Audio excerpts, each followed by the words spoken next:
내 삶에 드리는 최고의 예배는 언제셨습니까? 언젠가 그때 눈물도 흘리고 내 죄가 깨달아지고 하나님이 주시는 말씀의 은혜가 커서 또는 내가 생각지 못했던 하나님의 말씀이 이렇게 해석이 될 수 있구나라는 사실을 알게 되면서 혹은 주님께서 그냥 평범한 예배였는데 내 마음을 여시고 하나님께 더 깊이 가도록 만드시던 그 예배는 언제셨습니까? 뭔가 생각이 나세요? 누가 내 치즈를 옮겼을까라는 책 아세요? 스펜서 존슨이라는 사람이 썼는데 그 사람이 또 책을 썼어요. The Present, 선물이라는 책을 썼습니다. 읽어보신 분 계세요? 아주 오래전에 읽어서 대충 기억은 안 나지만 주된 메시지는 이거였어요. The Present, 그 영어의 이중적 의미를 가지고 책을 썼어요. 우리에게 주어지는 선물이 있습니다. 누구에게 주어지는 선물이 있습니다. 그 선물이란 The Present입니다. 지금이라는 거예요. 지금이라는 거. 언제 최고의 예배를 드렸는가? 과거의 언제에 얽매이지 말고 지금 이때 예배를 드리는 것이 최고의 예배가 되기를 소망합니다. 어제 혹시 밤새신 분 계세요? 피곤하신 분 계세요? 가끔 여기서 뵈면 저도 예배 드릴 때 그러지만 눈을 감게 될 때가 있습니다. 졸릴 때가 있어요. 씩 웃으시는 분들은 그런 경험이 있으신 분들이신데 괜찮습니다. 하나님이 또 사랑하시는 자에게 잠도 주시잖아요. 괜찮습니다. 그래도 비교적 우리 교회 분들은 잘 졸거나 그러진 않으세요. 참 예배를 소망하시고 예배를 잘 드리시는 공동체입니다. 예수님은 특별하게 요한복음에 이 한 사람을 만나러 떠나십니다. 한 영혼에 대한 얘기를 지난주에 말씀을 드렸어요. 한 영혼에 대한 주님의 관심, 그리고 그 관심을 예수님께로 인도하고 있다라고 말씀을 드렸죠. 이 여인의 목마름을 확인해 주시고 목마름을 채울 생수를 주시겠다라고 약속하시고 나서 이 여인이 가졌던 아픔을 드러내세요. 그죠? 지난 남편을 불러오라 하니까 남편이 없나이다. 내게 남편이 없다 얘기하는 것이 옳다. 내게 남편이 5이 있었으나 지금 살고 있는 남자도 결혼해서 살고 있는 게 아니니 남편이 없는 것이 내 말이 맞다. 이 이야기를 여인이 어떻게 반응하느냐 하면은 내 지난날의 과거를 다 이분이 아시는구나. 이분은 뭔가 특별한 사람이다라고 생각을 해요. 그래서 당신을 선지자라고 부르기 시작합니다. 주여 내가 보니 선지자로소이다. 그리고 나서 그녀가 가졌던 가장 큰 영적인 질문, 당신이 하나님께로부터 온 선지자라고 내가 생각해 볼 때 당신에게 묻고 싶은 질문이 있습니다. 이 여인이 가졌던 깊은 영적인 고민, 즉 목마름을 드러내줍니다. 우리 조상들은 이 산에서 예배하였고 당신들의 말은 예배할 곳이 예루살렘에 있습니다 라고 이야기하며 고질적인 유대인과 사마리아인들 간의 영적인 문제를 드러내줍니다. 자신의 치부가 드러났기에 그 치부에 대해서 더 이상 얘기하고 싶어 하지 않을 수도 있고 혹은 자신의 치부가 드러났을 때 그 예수님을 향한 영적인 기대가 더 커진 거죠. 그러면서 예수님, 도대체 우리는 예배를 어디서 드려야 합니까? 예배를 드릴 장소가 어디입니까? 라는 이 여인의 근원적인 질문을 꺼내놓기 시작합니다.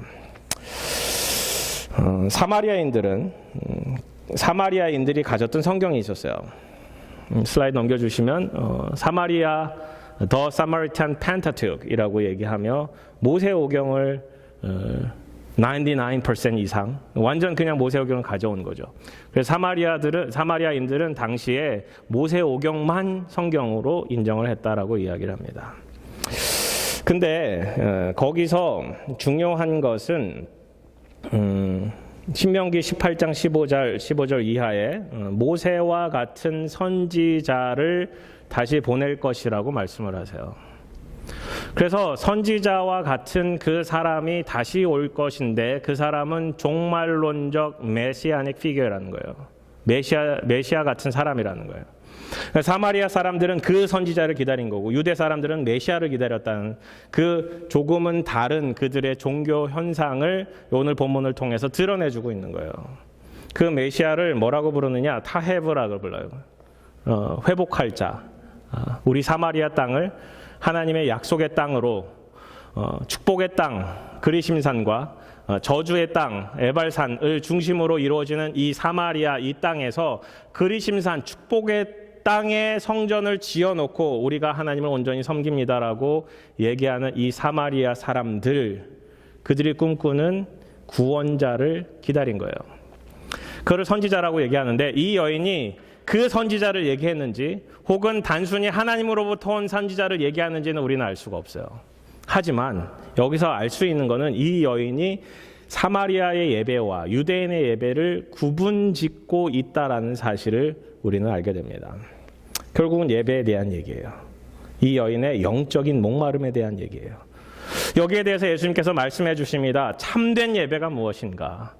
예배가 무엇인가? 오늘 본문을 통해서 전체적으로는 39절까지 흘러가는 이 전체 대화가 다 예배에 관련되지 않을 수도 있지만 제가 성경을 읽고 또 읽고 또 읽고 찾아낸 바 이 말씀은 참된 예배가 무엇인지를 알려주는 전체 구절이다라고 볼 수 있습니다. 오늘 본문을 통해서 참된 예배가 무엇인지 같이 나누고자 합니다. 19절부터 23절까지 보시면 우리는 참된 예배를 구분해야 합니다. discern, 알아차려야 됩니다. 어떤 것이 참된 예배인지, 어떤 것이 거짓된 예배인지, 어떤 것이 진짜 예배인지를 찾아가야 됩니다.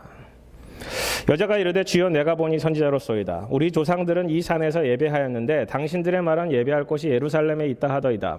예수께서 말씀하십니다. 여자여 내 말을 믿으라. 내 말을 좀 잘 듣고 이 말이 진리인 것을 믿으라라고 선언하세요. 이 산에서도 말고 이 산은 어디예요? 그리심산이에요. 축복의 땅이에요. 하나님의 축복을 선포하셨던 그 땅, 그 그리심산에 세워진 성전이에요. 예루살렘 성전, 다윗이 그토록 꿈꿨던, 솔로몬이 지었던 그 성전이 있던 그 터. 그러니까 그리심산에서도 말고 예루살렘에서도 말고 너희가 아버지께 예배할 때가 이르리라. 장소에 대한 질문을 했는데 때에 대한 얘기를 가져오세요. 예배할 때가 이를 것이다. 너희는 알지 못하는 것을 예배하고 우리는 아는 것을 예배하노니 너희들이 예배하고 있는 것이 잘못된 예배임을 알려주세요. 사마리아 예배가 잘못된 예배다. 그리고 우리는 아는 것을 예배하노니 이것은 하나님께서 주신 계시된 말씀을 근거로 하는 예배기에 우리는 진실된 예배를 드리는 것이다. 결국 사마리아의 성전은 거짓이고 예루살렘에서 지금까지 내려온 성전의 예배가 참된 예배인데 그 핵심이 무엇이냐? 바로 다음 구절에 있어요. 이는 구원이 유대인에게서 남이라. 유다 족속의 계보를 통해서 주실 메시아에 대한 이야기입니다. 아버지께 참되게 예배하는 자들은 영과 진리로 예배할 때가 오나니 곧 이때라. 예배할 때가 이를 것이다라고 얘기하시는데 그 때가 지금이다라고 선포하고 계세요. 곧 이때라. 아버지께서는 자기에게 이렇게 예배하는 자들을 찾으시느니라. 때로는 예배에 대해서 혹은 종교 자체에 대해서 이러한 질문을 하시는 분들이 계십니다. 꼭 구원의 길은 하나입니까? 하나님을 만나는 길은 하나이어야 합니까? 예배를 드리는 것이 하나님을 향해서 나가는 것이 다 같은 예배가 아닙니까? 온전한 예배가 아닙니까? 지금도 이 자리에서 한 60여 명 같이 예배를 드리고 있는데 60여 명이 함께 예배를 드리고 있지만 하나의 예배를 드리고 있지만 60개의 예배가 올려지고 있는 거예요. 우리 개개인의 예배가 드려지는 성향이 같은 순서에 같은 찬양에 같은 말씀에 같은 것을 듣고 있지만 개개인의 예배가 다 다르다는 거예요. 이게 참된 예배로 우리가 드려지고 있는가는 개개인의 마음속에 달려 있는 거예요. 내가 정말 하나님을 하나님 되게 섬기고 있는가? 아니면 의심이 가득한 채, 불만이 가득한 채, 감사하지 못한 채, 하나님께 내 삶을 드리지 못한 채 이 자리에 앉아 있는가는 개개인의 차이에 있는 거예요. 아버지께서는 자기에게 이렇게 예배하는 자들을 찾으시느니라. 영과 진리로 드려지는 예배자들을 찾으신다라는 거죠. 그러면 잘못된 예배는 무엇일까요? 잘못된 예배를 구분할 수 있는 그 기준은 무엇일까요? 여기서 사마리아인들이 가졌던 잘못된 예배에 대한 태도를 주님께서는 드러내 주십니다. 너희들이 가졌던 예배의 태도는 지금까지 예배를 드렸던 것은 잘못이다라는 거죠. 그들에게는 아까도 말씀드렸지만 모세 오경만이 그들이 가졌어요. 왜 모세 오경만을 예배의 근거로 그들이 섬겼던 성경의 근거로 삼았을까요? 역사적인 배경과 정치적인 배경이 있습니다. 통일 이스라엘은 다윗이 완성했습니다. 그 아들 솔로몬이 그 영화를 다 누렸습니다. 그리고 그 아들이었던 르호보암이 왕위를 계승했는데 여로보암이 쿠데타를 일으킵니다. 그리고 북왕국을 세워버립니다. 남유다와 북이스라엘이 나누어집니다. 여로보암은 하나님 앞에 극악무도한 죄를 지었던 사람입니다. 어떻게 죄를 지었느냐?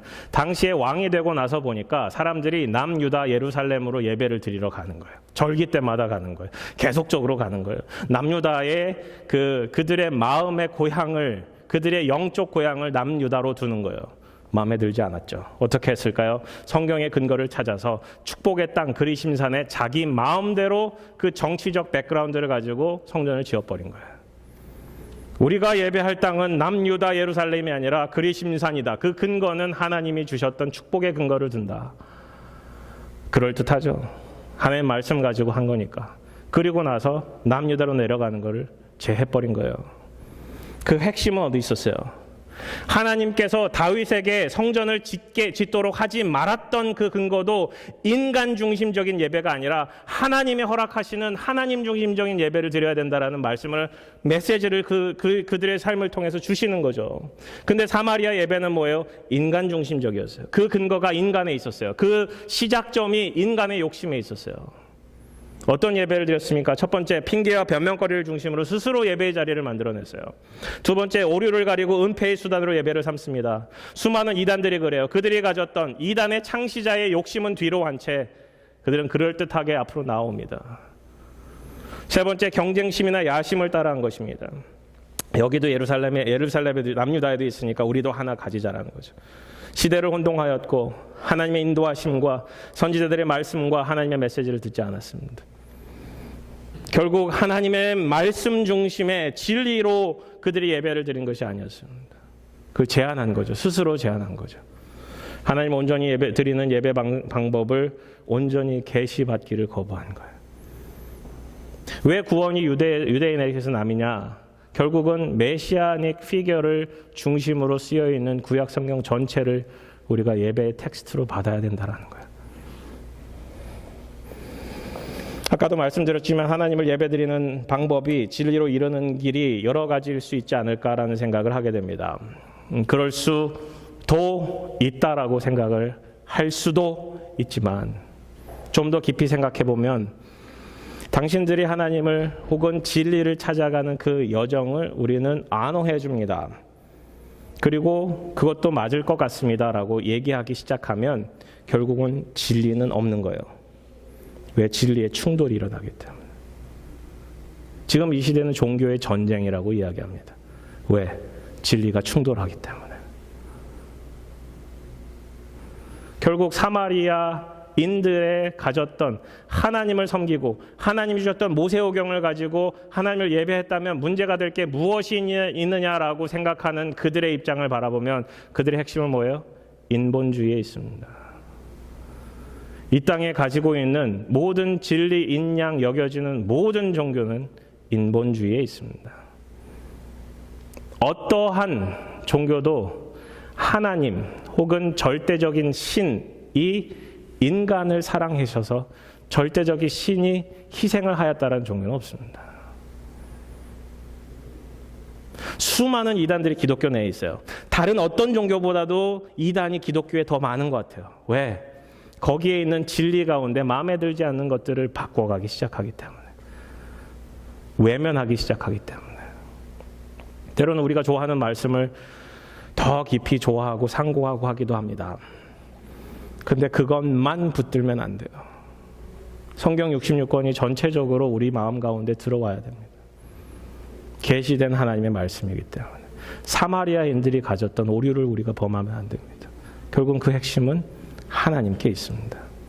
오늘 본문의 23절에 말씀하시는 참된 예배는 그럼 도대체 무엇이냐? 참된 예배의 기본은 무엇이냐에 대해서 같이 나누고자 합니다. 참된 예배의 대상은 살아계신 하나님이십니다. 절대자, 성경에서 계시하고 계신 하나님. 두 번째, 예배의 준비는 무엇입니까? 당신은 모르는 것을 예배하고 우리는 아는 것을 예배한다라고 얘기하시며, 예배의 핵심은 아는 것에 있다. 하나님을 아는 것, 하나님과의 관계라는 거죠. 결국은 예배자는 구원받은 사람들이 드릴 수 있는 거예요. 교회 멤버는 구원받은 사람만이 멤버가 될 수 있어요.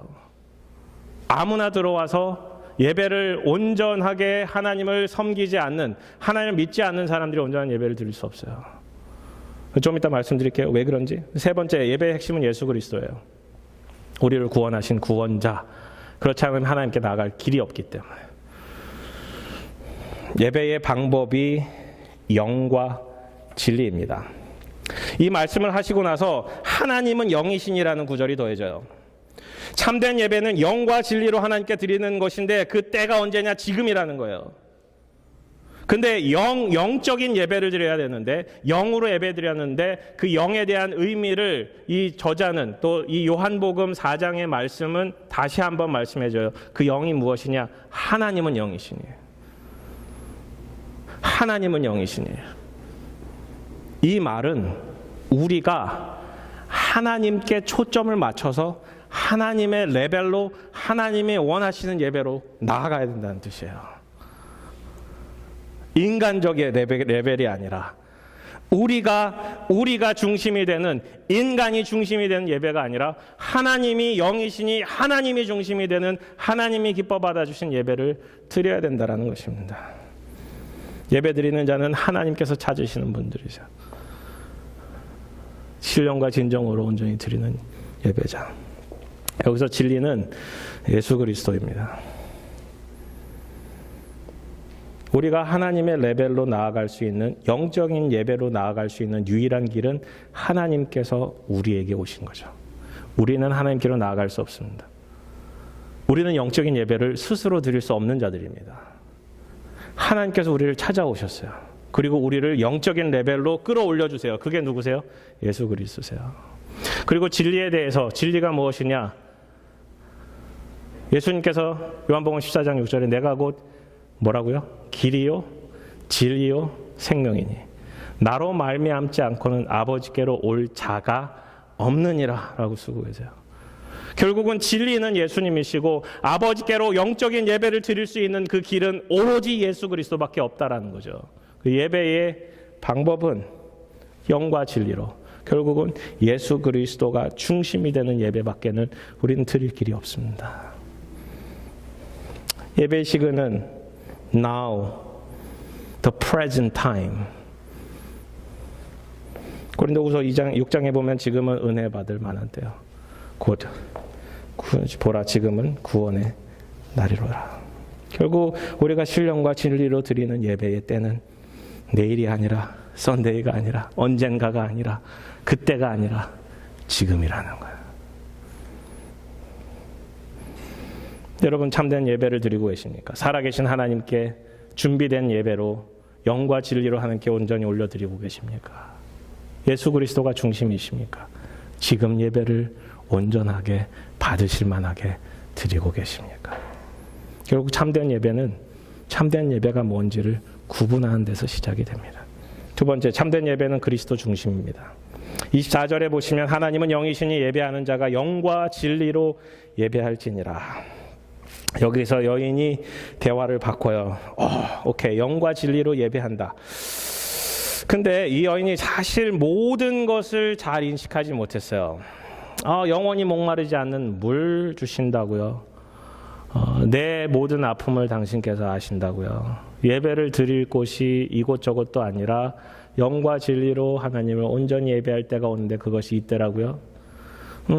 뭔가 궁금한 게 더 있어요. 그게 뭐냐? 25절에 보시면 여자가 이르되 메시아 곧 그리스도라 하는 이가 오실 줄을 내가 아노니 그가 오시면 모든 것을 우리에게 알려주시리이다. 선지자의 레벨에서 하나 더 점프해서 당신 유대인이죠. 선지자의 피겨보다 당신들이 말하고 있는 구원자, 곧 메시아, 곧 그리스도가 오신다고 했는데 그가 오시면 제가 궁금한 이 모든 것을 다 해결하실 분이실 텐데 그분이 오신다고 그랬습니다. 라는 운을 띄어요. 예배에 대한 얘기를 하다가 그리스도에 대한 논쟁으로 넘어가세요. 그리고 26절에 예수께서 이르시되 이 24절과 29절의 전체적인 말씀의 핵심인 내가 그라. I am he. 요한복음에는 중요한 I am 스테이트먼트가 있습니다. 에고 에이미라고 이야기되어지는 I am 스테이트먼트라 그러는데 이것이 어디로 연결이 되느냐? 출애굽기 3장에 떨기나무 앞에서 모세가 하나님의 부르심을 받는데 하나님 도대체 당신은 누구십니까? 라고 물어봤을 때 하나님의 대답은 이거예요. I am who I am. I am이 반복이 되죠. 나는 번역된 게 나는 스스로 있는 자다라는 거예요. 전지전능하시고 무소부재하시고 알파와 오메가 되어주시고 처음과 끝이 없으신 그분이 스스로 존재한 창조물이 아닌 스스로 존재한 절대자라는 그 사실을 알려주시는데 여기서 I am이라는 스테이트먼트를 하시면서 내가 그리스도다라는 사실과 함께 신적인 의미를 더해주고 계세요. 그리고 나서 이야기가 제자들이 돌아와요. 이때에 제자들이 돌아와서 예수께서 여자와 말씀하시는 것을 이상히 여겼으나 왜 유대인과 이제 사마리아 여인과의 대화가 상종할 수 없다라는 거죠. 무엇을 구하시나이까? 이 여인에게 무엇을 구하시나이까? 혹은 예수님께 어찌하여 그와 말씀하시나이까? 라고 묻는 자가 없었더라. 이것은 뭐냐면 이 여인과 예수님과의 대화가 너무 시리어스한 거예요. 너무 이게 이제 활활 타오르는 그 대화가 이어지고 있는 거예요. 끼어들 다리가 없는 거예요. 근데 이때 여인이 예수님께서 I am he, 내가 그라, 에고 에이미라는 단어를 던지시니까 물동이를 버려두고 동네로 들어가서 사람들에게 말하기 시작합니다. 지난주에 나눴듯이 이 여인은 아마 먼 거리를 가지고 야곱의 우물을 굳이 찾아서 왔을 거예요. 약속의 그 우물, 하나님의 축복의 그 우물, 내 영적인 갈급함을 채워줄 그 우물을 찾아서 왔는데 이제는 그 목적이 없어진 거예요. 내게 목마름을 채워줄 그가 여기 있구나, 그리스도가 여기 있구나, 와서 보라라고 사람들에게 외치기 시작합니다. 물동이를 버려둬요. 물동이 필요 없어. 가장 중요한 게 뭐냐? 내가 생각했고 기대했고 바라봤고 들었던 그 메시아를 내가 만났다라는 거예요. 그리스도를 내가 만났다. 와서 보라. 이는 그리스도가 아니냐. 마치 예수님께서 그 요한의 제자들이 예수님을 찾아왔을 때 와서 보라. 1장에 그 다음에 이제 빌립이 나다나엘을 와서 보라 했던 그 초청에, 구원의 초청에, 예수님을 따르는 그 초청에 이 여자가, 사마리아 여인이, 사람 같지도 않은 개 같은 이 여인이 동참하고 있는 거예요. 이게 얼마나 놀라운 텍스트인지 아세요? 이 놀라운 텍스트를 이 제자들은 이해하지 못하는 거예요. 이 영적인 레벨의 대화를 제자들은 이해하지 못하고 있는 거예요. 그리고 이 여인이 지금 하고 있는 게 뭔지 아세요? 예수님이 그리스도라는 것을 인식해요. 그리고 나가요. 그리고 전해요. 영과 진리로 예배를 드리고 있는 현장에 이 여인이 있는 거예요. 그럼 핵심은 뭐냐? 본문이 주고자 하는 핵심은 뭐냐? 예수님께 물어봐요. 그리스도가 올 건데 그가 이 모든 것을 알려줄 것이다. 예수님께서 I am이 내가 그라, 내가 그리스도라. 이 여인이 나가서 이 사람이 그리스도가 아니면 누구냐라고 사람들에게 전하기 시작해요. 결국 예배의 핵심은, 신령과 진정으로 드려지는 예배의 핵심은 결국 그리스도 중심입니다. 예수님이 중심이 돼야 돼요. 우리가 그렇지 않으면 영적인 예배를 드릴 수 없어요. 뭔가 영적인 예배라고 하면, 영과 진리로 드려진 예배라고 하면 예전에는 이렇게 번역했죠. 신령과 진정으로. 그죠? 신령과 진정으로. 이게 뭔가 신령한 체험이 있어야 될 거, 영적인 체험이 있어야 될 거, 특별한 체험이 있어야 될 거, 신비적인 체험이 있어야 될 것 같은 느낌이 막 들어요. 그죠? 근데 그렇지 않아요. 여기서 말하는 신령은, 영은 결국 하나님을 뜻합니다. 하나님께 나아가는 예배를 드려야 된다. 하나님이 중심이 되는 예배.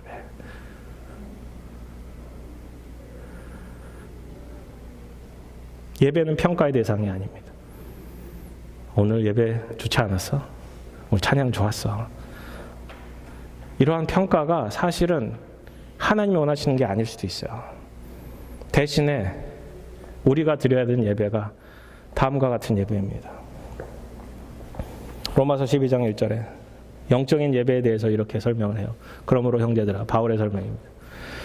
내가 하나님의 모든 자비하심으로 너희를 권하노니 너희 몸을 하나님이 기뻐하시는 거룩한 산 제물로 드리라. 이것이 너희들을 영적 예배니라. 아니, 영적인 예배를 얘기하는데 왜 우리의 몸을 거룩한 산 제물로 드리라고 이야기를 할까요? 우리가 예배를 드리는데, 이 자리에서 예배를 드리는데 찬양이 중심인 것 같고 말씀이 중심인 것 같고 뭔가 예배를 드리는 것에 대한 구성 요소가 있잖아요. 헌금도 있고요. 근데 중요한 것은 뭐냐? 우리의 삶을 하나님 앞에 내려놓는 거예요. 왜 설교가 중요할까요? 설교가 말씀이 이 예배에 가장 많은 시간을 차지하고 때로는 가장 지루하기도 하고, 그죠? 근데 오늘 본문의 근거로 살펴보면 구약에 있는 그 예배의 핵심이었던 제사를 리플레이스하는 게 이 설교 말씀이에요. 이 설교가 뭐냐? 나는 예수 그리스도와 동행하며 살아가고 있는가에 대한 퀘스천을 던지는 거예요. 주님께로 돌아가는 거예요. 그리고 예배 그 자체가 납작 엎드리는 거예요. 주님 앞에 나와 납작 엎드려 주님을 사모하는 그 마음을 회복하는 거예요. 예배라는 그 단어가 worship이라는 건데 worth, 우리의 가치를 주님께 올려드리는 거예요. 최고의 가치를 올려드리는 게 예배예요. 헬라어로 하면 프로스쿠네오라고 그러는데 프로스라는 것은 되돌이켜, 향하여, 엎드려라는 뜻이 있어요. 쿠네오라는 것은 경의를 표하다, 사랑을 표하다. 그리고 재미있는 표현이 있어요. 개와 같이 되다. 이 준비하면서 어떻게 해석해야 될까? 예배 드리는 것이 주님을 향하여 엎드려 개와 같이 되는 거예요. 이것을 잘 번역하면 주님을 향해서 경의를 표하다라는 건데 재미있는 해석이 있었어요. 주인에게 가서 이제 키스하는, 개가 이제 핥는 거 있잖아요. 핥는 거. 그 사랑의 표현, 충성의 표현. 온전히 의지하겠다는 그 개의 표현이 쿠네오예요. 이걸 종합하여 보면 하나님께 납작 엎드려 주님 사랑합니다. 충성되이 주님 앞에 나아갑니다. 주님을 찬양합니다.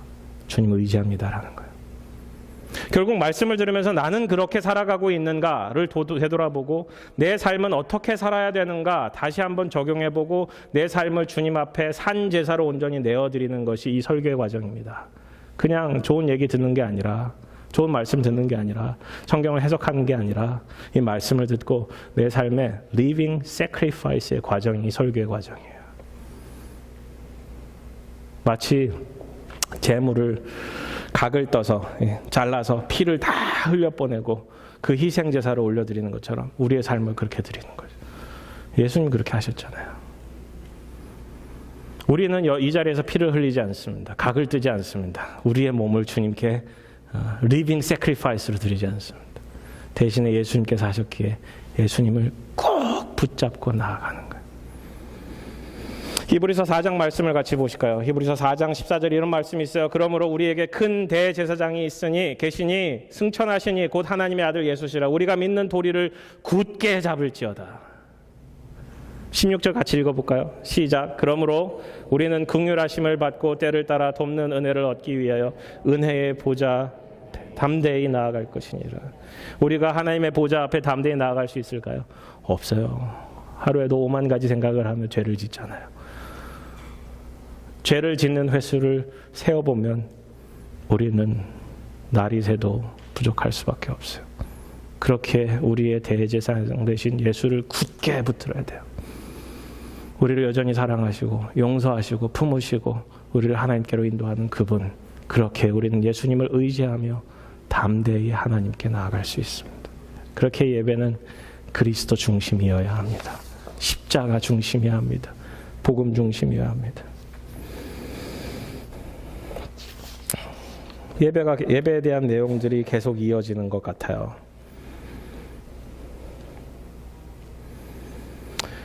이 여인이 나가서 와서 보라. 그리스도라 하는 이를 만났는데 내게 일어났던 모든 것에 대해서 내게 말하더이다 라고 얘기를 해요. 그리고 나서 이제 30절로 넘어갑니다. 이 여인이 했던 예수가 그리스도이신 것을 나가서 그가 믿게 된 그 사실을 전하기 시작해요. 이 여인에게 일어난 일들을 하나님께서 벌려놓으신 이 모든 일들을 사람들에게 선포하기 시작해요. 결국 참된 예배는 이 여인처럼, 사마리아 여인처럼 이 여인이 하고 있는 것처럼 삶의 현장으로 나아가서 주님을 드러내는 거예요. 결국 참된 예배는 예배자의 삶과 믿음에 달려 있습니다. 그들이 동네에서 나와서 예수께로 오더라. 그 사이에 31절에 제자들이 청하여 이르되 라비여 잡수소서. 이르시되 내게는 너희가 알지 못하는 먹을 양식이 있느니라. 제자들이 서로 말하되 누가 잡수실 것을 갖다 드렸는가 하니 예수께서 이르시되 나의 양식은 나를 보내신 이의 뜻을 행하며 그의 일을 온전히 이루는 이것이니라. 제자들이 왔어요.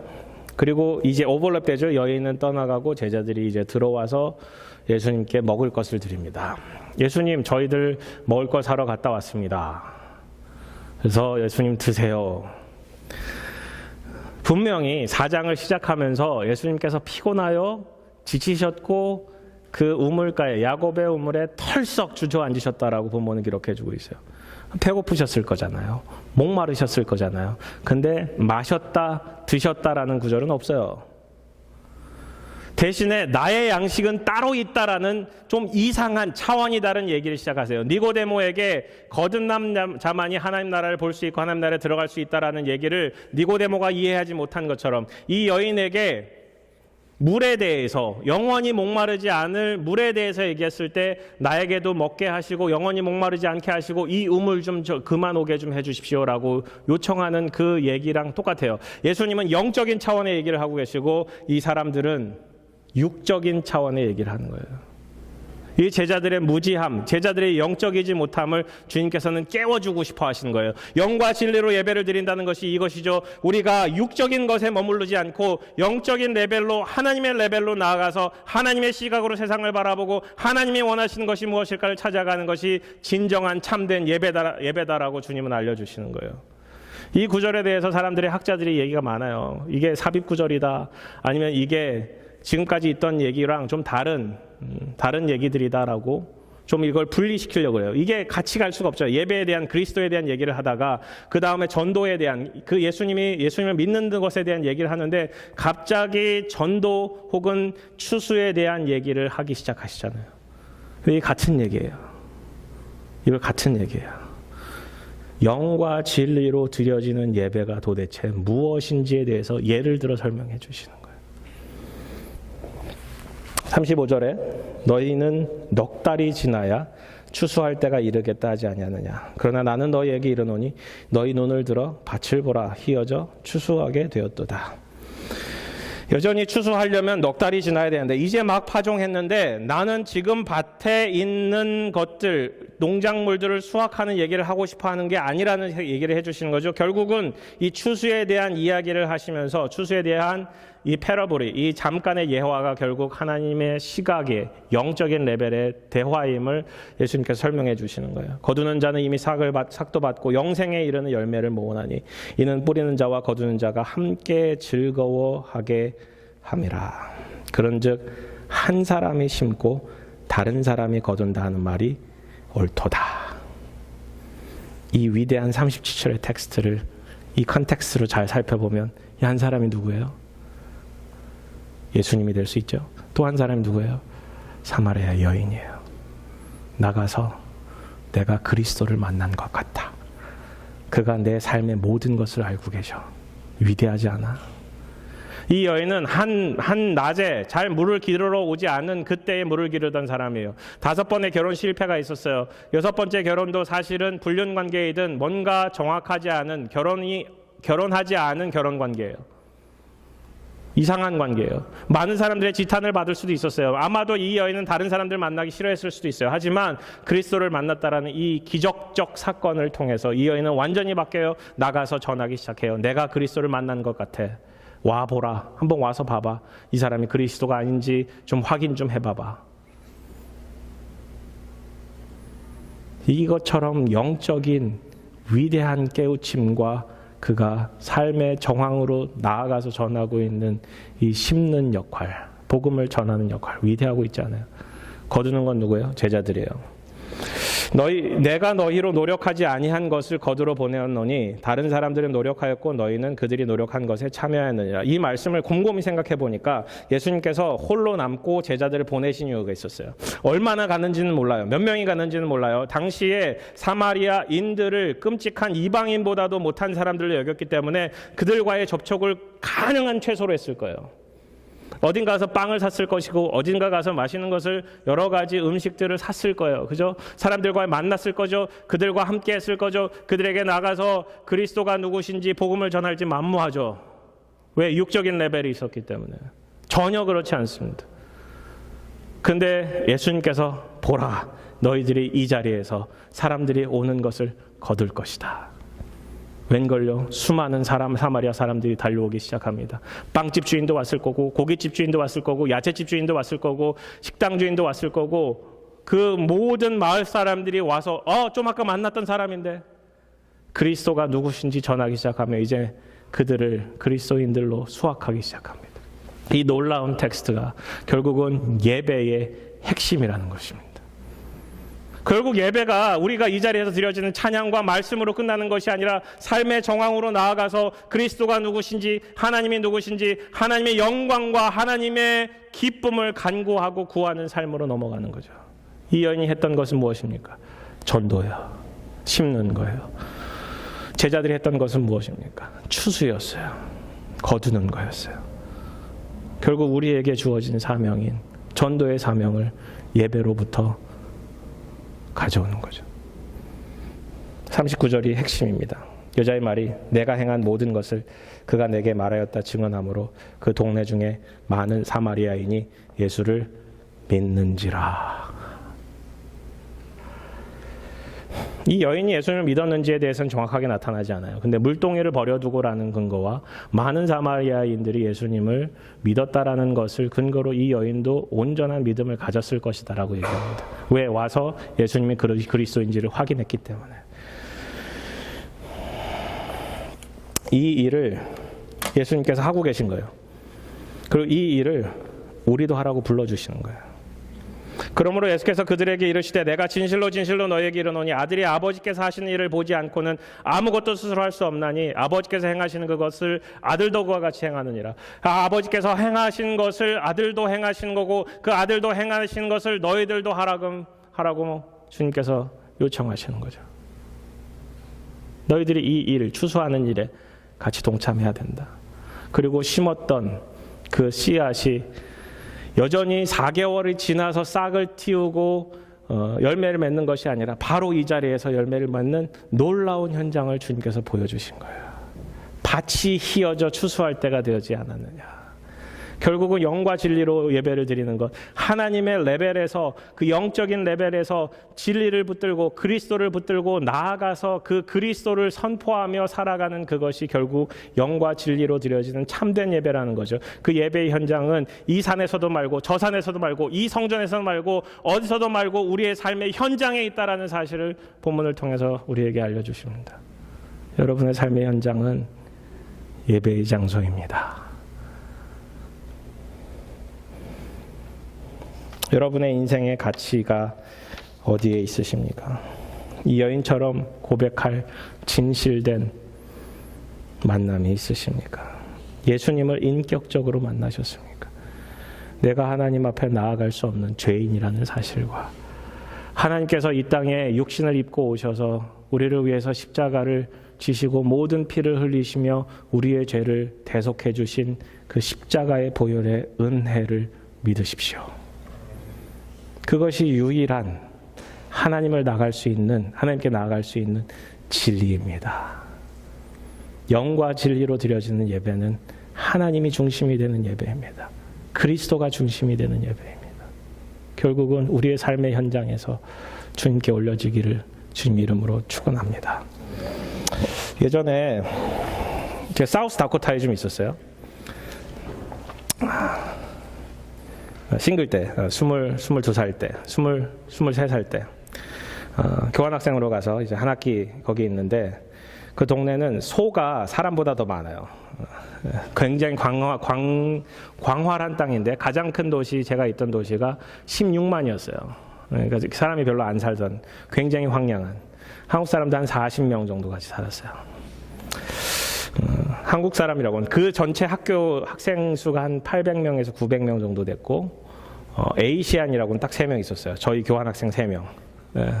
완전 백인 중심이고, 그래도 학교가 굉장히 미션이 강했던 크리스천 학교였어요. 그래서 다른 나라에서도 유학생들이 오는 학교였는데, 식사를 한번 하는데 몰도바에서 온 친구가 있었어요. 몰도바. 저는 그때 몰도바라는 나라를 처음 알게 됐고, 루마니아와 함께 이제 신생 독립국으로 세워진 나라라는 사실을 알게 되었습니다. 몰도바에서 유학을 왔어요. 어떻게 왔는지도 궁금했어요. 막 얘기를 하다가 그 친구가 이런 얘기를 하는 거예요. 그 친구가 저보다 나이가 훨씬 더 많았던 걸로 기억이 돼요. 내가 지금 이 자리에 있는 게 얼마나 큰 은혜인지 아니? 미국 비자를 받으려면 10,000명 중 1명 정도 나온대요. 그러니까 비자 거부율이 굉장히 높고, 누구 연줄을 따라서 대통령 아들이든 뭐 장관의 아들이든 국회의원의 아들이든 뭔가 있어야 이제 나올 수 있는 그런 상태래요. 근데 자기가 하나님한테 기도했대요. 하나님 저 좀 보내주세요. 미국 가서 공부 좀 할게요. 그리고 넣었대요. 그리고 now I'm here 그러는 거예요. 그 친구가 눈물을 흘리면서 이 모든 것이 하나님의 은혜라고 막 고백을 하는 거예요. 굉장히 감사했어요. 그런 친구도 왔구나. 나는 그냥 하나님이 그냥 그 원서 넣고 잘 이렇게 연결시켜 주셔서 여기 왔는데, 그 친구는 한 스텝 한 스텝이 기도가 없이는 될 수 없었겠구나라는 생각이 들었어요. 근데 밥을 다 먹었어요. 식판을 다 치웠어요.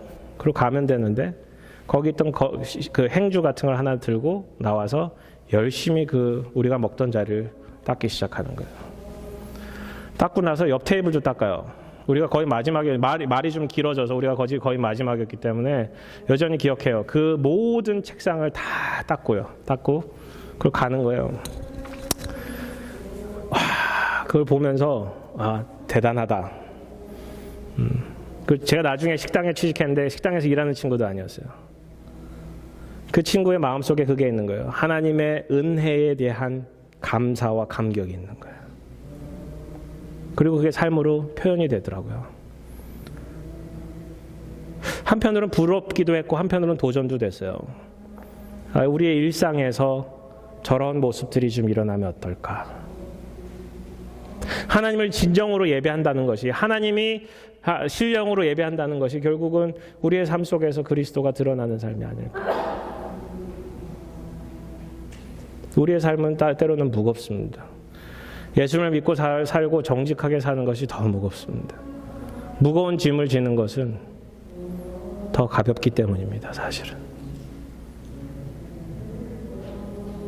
무겁고 짐지고 수고하고 모든 어려움을 가지신 분들 예수님께로 나아가십시오.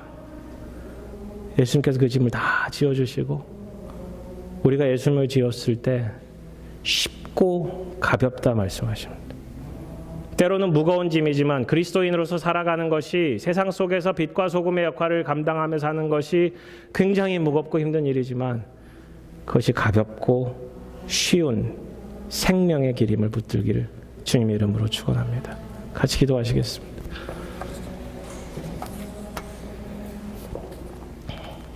하나님 아버지, 우리에게 생명 주셔서 감사합니다. 영원히 마르지 않는 샘물과 같은 생수를 허락하심에도 감사드립니다. 저희들이 예배드림에 참된 예배가 무엇인지 구분할 수 있도록 하나님 은혜 내려주시고 그리스도 중심에 하나님을 향한 영과 진리로 드려진 예배 드릴 수 있도록 인도하여 주시고 예배의 현장이 이곳뿐만 아니라 우리 삶에서 일상에서 일어날 수 있도록 하나님 역사하여 주시옵소서. 주님 찬양하며 감사하며 이 모든 말씀 예수님 이름으로 기도드렸습니다. 아멘.